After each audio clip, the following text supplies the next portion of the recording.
السلام علیکم دوستو، آج کی کہانی کا نام ہے سچی لگن۔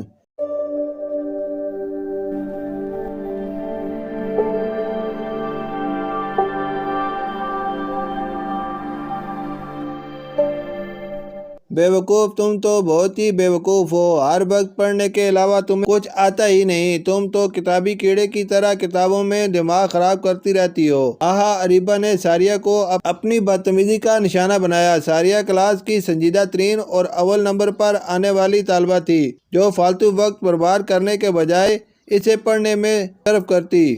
کیمسٹری کا پیریڈ تھا۔ سر اشتیاق زور و شور سے ایٹم پر لیکچر دے رہے تھے۔ اس دوران بھی طلبہ باتوں میں مصروف تھے۔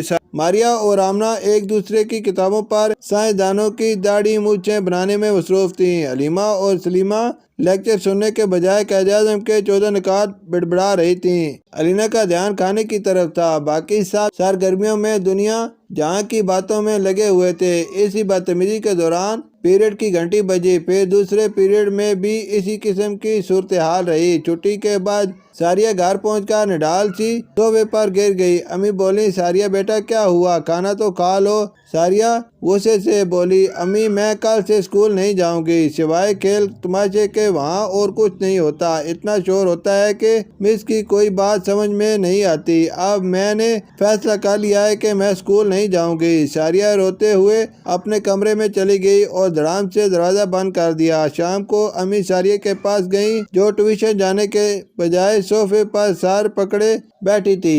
امی نے سمجھاتے ہوئے کہا، دوسروں کی حرکتوں اور لاپرواہیوں کی وجہ سے تم خود اپنا نقصان کر لو گی۔ اگر اور لوگ جہالت کے اندھیرے میں ڈوب رہے ہیں تو کیا تم علم کی روشنی کی طرف نہیں بلاؤ گی؟